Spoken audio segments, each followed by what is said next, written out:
उत्तर प्रदेश में काउंटिंग से पहले ईवीएम और बैलेट बॉक्स की छेड़छाड़ को लेकर कई शहरों में जमकर हंगामा हुआ। सबसे ज्यादा बवाल वाराणसी में हुआ। यहां पहड़िया मंडी स्थित स्ट्रांग रूम के बाहर एक गाड़ी से ईवीएम मिली। ये खबर लखनऊ पहुंची तो अखिलेश यादव ने प्रेस कॉन्फ्रेंस की। उन्होंने ईवीएम की रक्षा की अपील की। उधर हजारों की संख्या में सपा कार्यकर्ता पहाड़िया पहुंच गए और खूब हंगामा हुआ। सपा कार्यकर्ताओं ने डीएम को घेर लिया। बवाल बढ़ता देख 15 थानों की फोर्स को मौके पर बुलाना पड़ा। इसके बाद अर्धसैनिक बल की टीम पहुंची और डीएम को कैंपस के अंदर सुरक्षित स्थान पर ले गई। देर रात कमिश्नर दीपक अग्रवाल ने कहा, ईवीएम मूवमेंट प्रोटोकॉल में चूक हुई है, जिसकी रिपोर्ट आयोग को भेजी गई है। वहीं डीएम कमिश्नर को मतगणना प्रक्रिया से बाहर करने की ऑब्जर्वर से मांग की गई।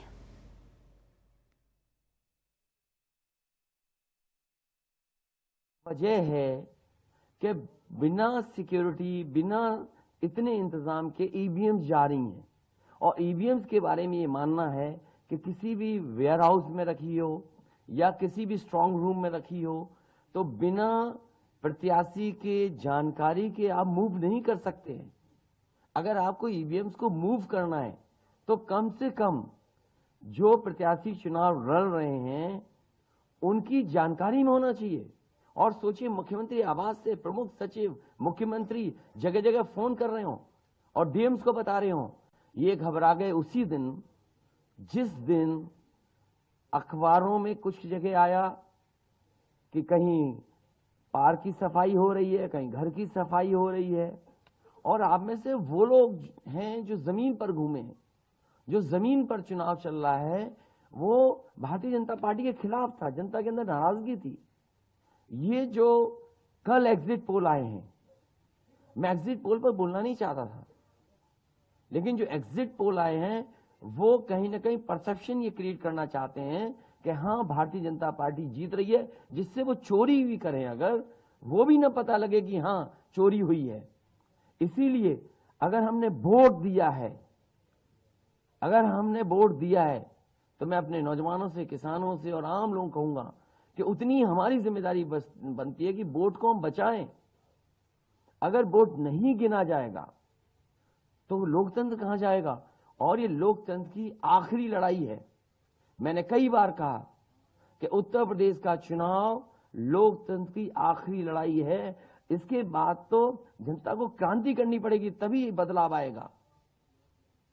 इसलिए मैं अपने पार्टी के लोगों से और जो सच्चे ईमानदार, सच्चे सिपाही हों, सच्चे अधिकारी हों, सच्चे पत्रकार हों, कम से कम आगे आएं और लोकतंत्र को बचाने के लिए खड़ा हों।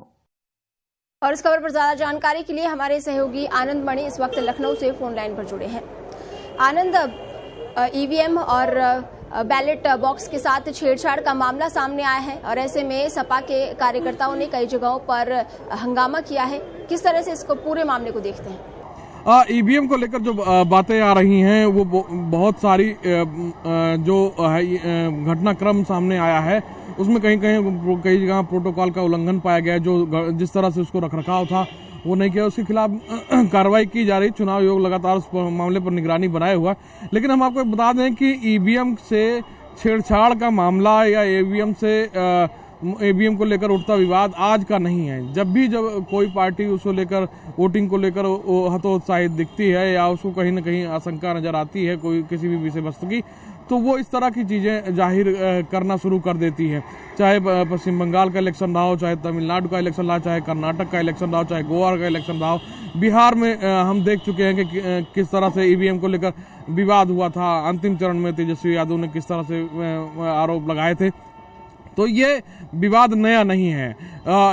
लेकिन आखिर 24 घंटे बचे हैं और 24 घंटे में क्या परिणाम आने जा रहा है लखनऊ को लेकर, उसको लेकर कहीं न कहीं कौतूहल लोगों में है, उसको लेकर चर्चा है।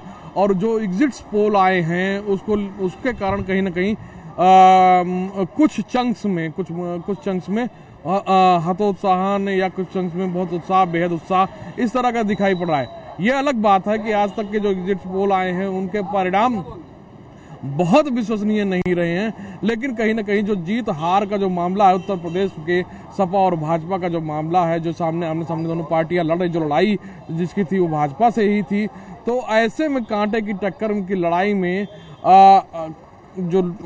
जो माहौल है वो बहुत अलहदा होने जा रहा है और दिख रहा है। मतलब आप देखिए जिस तरह से मौसम में तापमान बढ़ा है वो तापमान राजनीति में भी बढ़ता हुआ दिखाई दे रहा है। कल विधानसभा का जो है चुनाव का जो अंतिम कह सकते हैं अंतिम पूरे रण का अंतिम गेट है वो उसका परिणाम आएगा। महाभारत का जो युद्ध है वो खत्म हो जाएगा और परिणाम तो ऐसे उस परिणाम को लेकर जो आशंकित हैं और उस परिणाम को लेकर जो चाहते हैं कि वो उनके पक्ष में आए, कहीं ना कहीं उस तरफ चीजें आशंकित करते हुए और इंगित करते हुए नजर आ रहे हैं।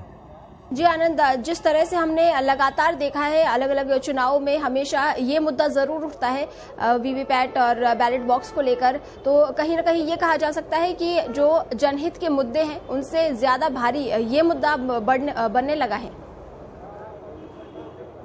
हाँ, जनहित के मुद्दे से ज्यादा बनने लगा और जनहित के मुद्दे के अभी चुनाव हो चुका है और चुनाव होने के दौरान हमने देखा कि जनहित के मुद्दे में कहीं कोई मुद्दा नहीं शामिल था।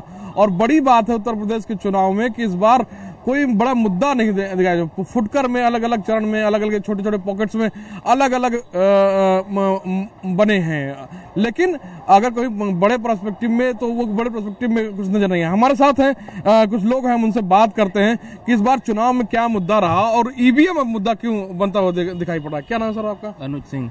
तो ईवीएम अब चुनाव हो चुके हैं, कोई मुद्दा नहीं। ईवीएम का जो मुद्दा है, देखिए जो पार्टी हार रही होती है वो पहले से ही हतोत्साहित रहती है, वो अपने को ही सुपीरियर दिखाना चाह रही है।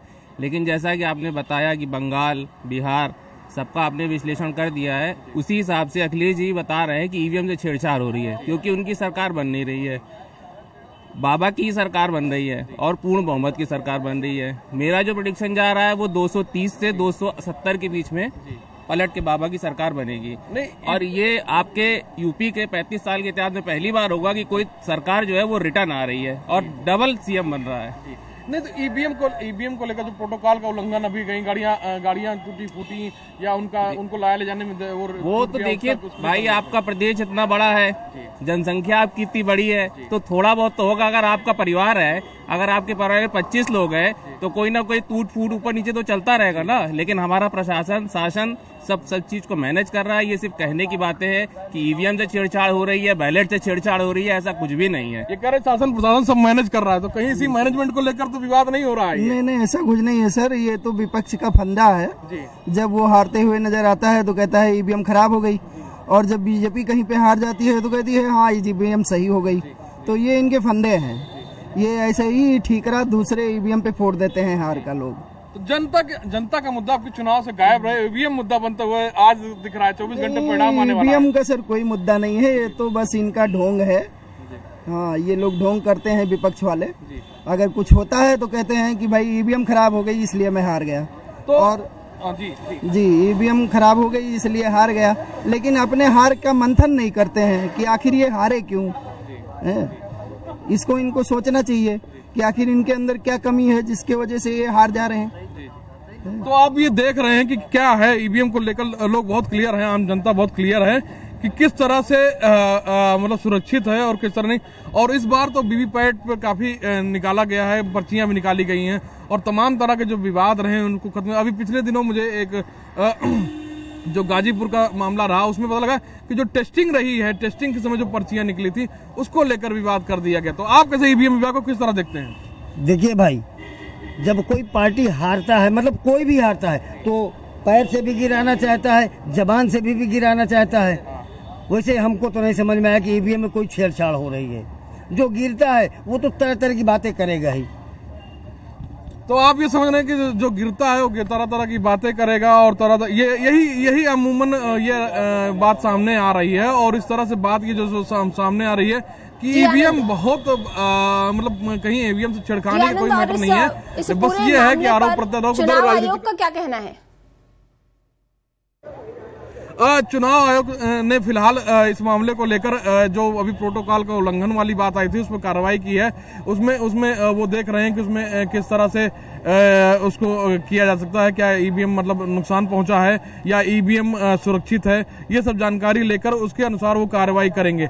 फिलहाल प्रोटोकॉल के उल्लंघन को लेकर कुछ अधिकारियों कर्मचारियों के खिलाफ नोटिस भेजा गया है। जी आनंद, इस तमाम जानकारी के लिए हमारे साथ जुड़ने के लिए बहुत बहुत धन्यवाद।